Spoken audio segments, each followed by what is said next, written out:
Kalau Pak Yudi Mulyana ini betul-betul sudah menjadi Kristen lagi, ini memang suatu prestasi besar buat para penginjil-penginjil semacam Paul Zeng yang sudah berhasil. Kita pada waktu itu saya disuruh minta untuk bersahadat memang, tapi saya tolak. Tetapi yang lainnya, karena pada waktu itu saya dikepung, itu bukan sedikit. Yang di depan rumah itu kalau 100 orang sudah lebih, yang di ruangan tamu itu sekitar hampir 60 yang mengelitari saya dan ya, mendikte saya, dan posisi anak saya yang paling rajin.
Beberapa bulan yang lalu memang kami didatangi oleh seorang misionaris yang saat ini lagi ada di Jerman.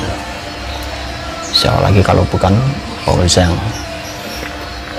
Beliau waktu itu mendatangi beberapa mualaf-mualaf mulai dari Jakarta sampai ke Surabaya, termasuk Pak Yudi Mulyana, kemudian juga Bapak Mokowinta, kemudian ke Surabaya menemui beberapa mualaf di Surabaya termasuk saya, kemudian Pak Menahem Ali, kemudian Pak Ali Mahrus, dan kami pertemukan dengan teman-teman di Abdullah Wasian Foundation. Bahkan waktu itu ada rencana mau adakan dialog antara Pak Menahem Ali dengan Paul Zeng ini. Beliau ini adalah seorang penginjil yang saat ini ada di Jerman. Saat itu Paul Zeng sudah memposting bahwa Pak Yudi Mulyana sudah murtad lagi.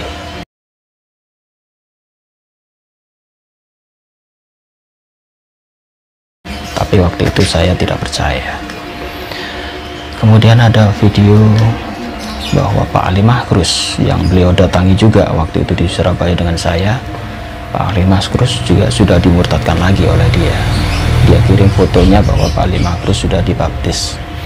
Tapi untuk menjaga kerahasiaannya, dia tidak berani bercerita lebih panjang.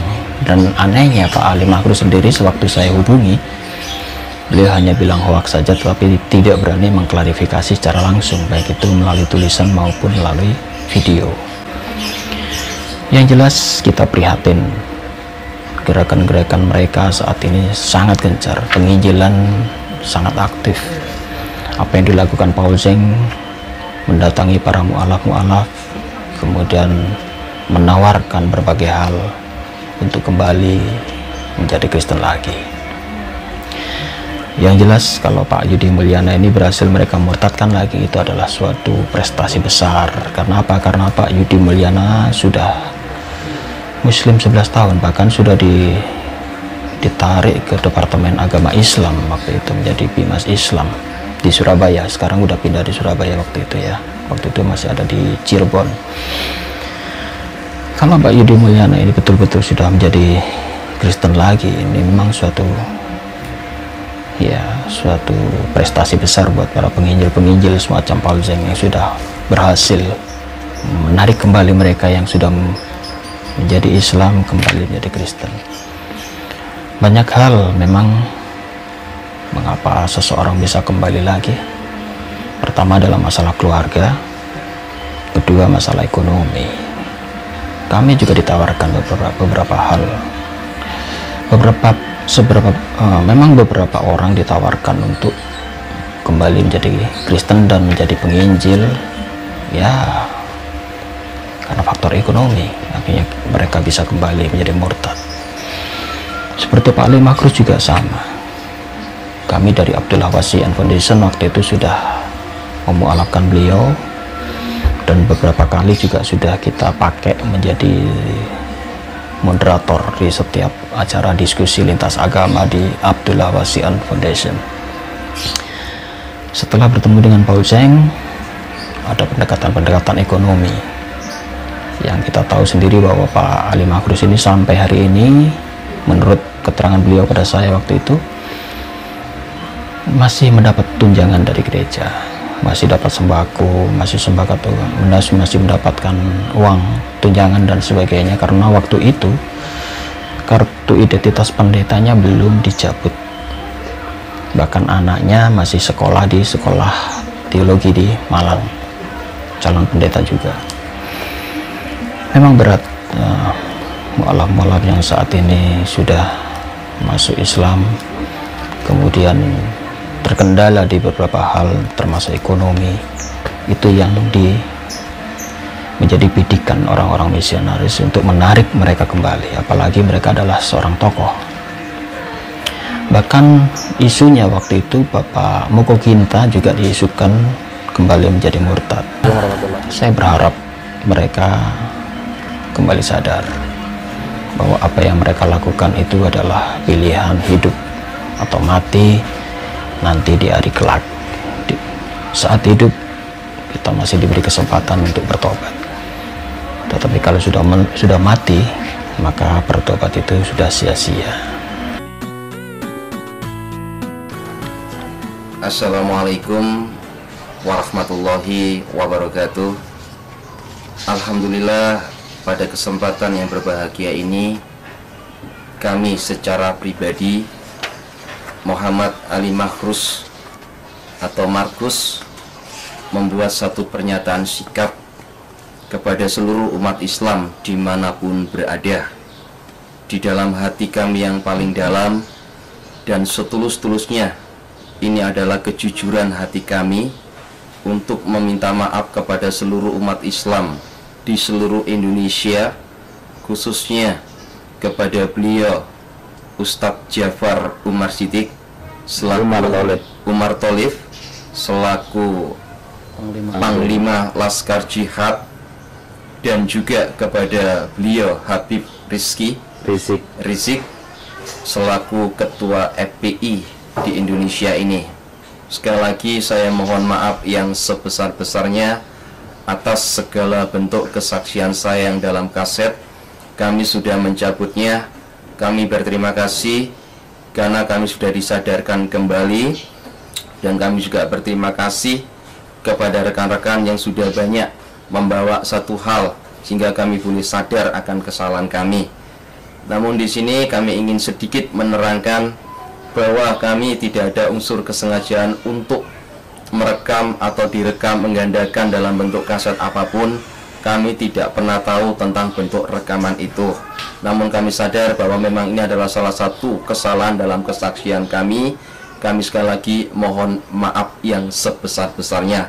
Insya Allah dengan rasa tanggung jawab kami ini, jikapun kami harus mati, izinkan kami harus mati dalam keadaan iman dan Islam. Izinkan pula bahwa kami harus memperjuangkan kehidupan kami ini, yaitu dengan satu rekaman ini kami berjanji kepada seluruh umat Islam, khususnya kepada beliau-beliau yaitu Habib Rizik maupun juga Ustadz Jafar Umar Tholif, kami punya satu kerinduan untuk mengembalikan orang-orang yang sudah kami kristenkan. Itu adalah janji kami sebelum kematian itu menyebut kami, dan janji itu akan kami buktikan karena kami adalah seorang hamba yang kami sadar bahwa kesalahan-kesalahan yang sudah terjadi selama ini di luar kontor kesadaran kami. Kami tidak ingin membawa satu genderang perang kepada Islam, karena melalui rekaman ini atau jauh sebelum ini kami sangat cinta Islam, kami sangat cinta Allah, kami sangat cinta Rasulullah. Apapun yang terjadi pada kaset itu adalah satu kesalahan fatal bagi kami. Walaupun di belakang ini ada sebuah dalang, tapi kami tidak perlu menyebutkan. Dan juga buat seluruh pendeta-pendeta, kami berharap supaya tidak mengorbankan kami atau lari daripada tanggung jawab yang ada. Kami pun juga demikian, dan tanggung jawab kami saat ini melalui rekaman ini pula, dari rasa maaf kami ini, kami sudah membuat satu pernyataan untuk tetap hidup di dalam iman dan Islam. Dan melalui satu kesaksian kami ini, kami bersumpah demi Allah dan demi Rasulullah, hak lillahi ta'ala, bahwa inilah hati kami. Kami sekali lagi akan memperjuangkan hidup kami untuk mengembalikan orang-orang yang sudah kami kristenkan. Dan kami akan mencabut seluruh kesaksian kami yang tidak benar.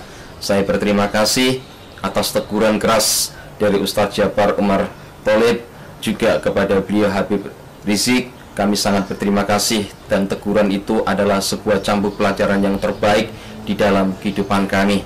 Di dalam kesempatan yang terindah ini pula, kami juga mohon bantuan doa agar perjuangan iman dan Islam kami ini bukan karena sesuatu yang bersifat pura-pura, tapi kami ingin betul-betul berjuang iman Islam kami dengan hati yang tulus. Mungkin ini yang dapat kami sampaikan.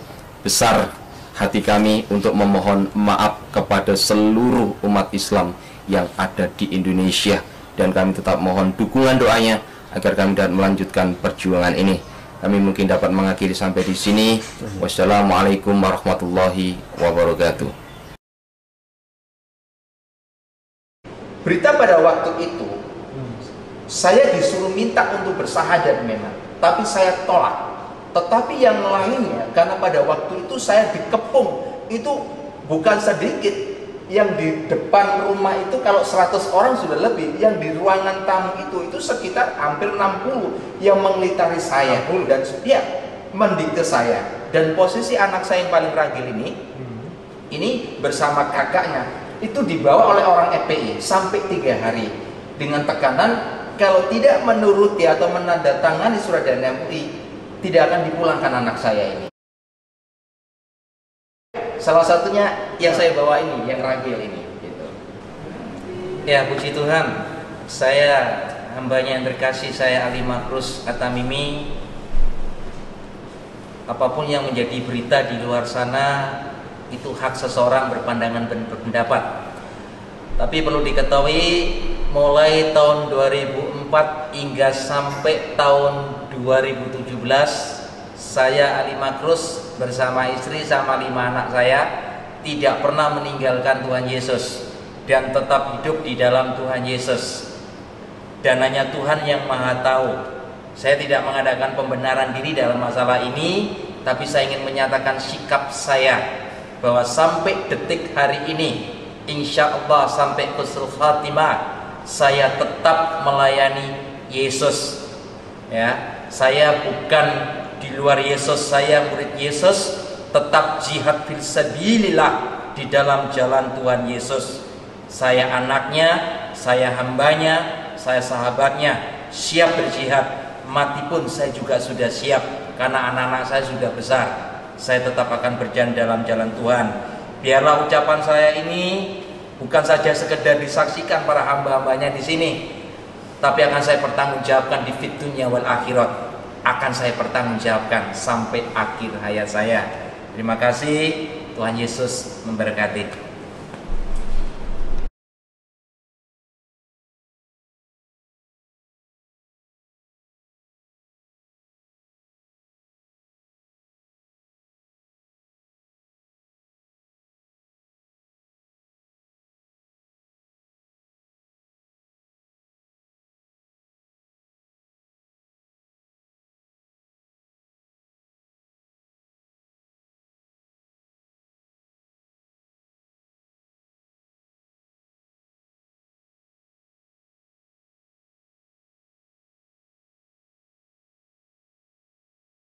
Hari ini, tanggal 16 Oktober, saya, Joseph Paulsan,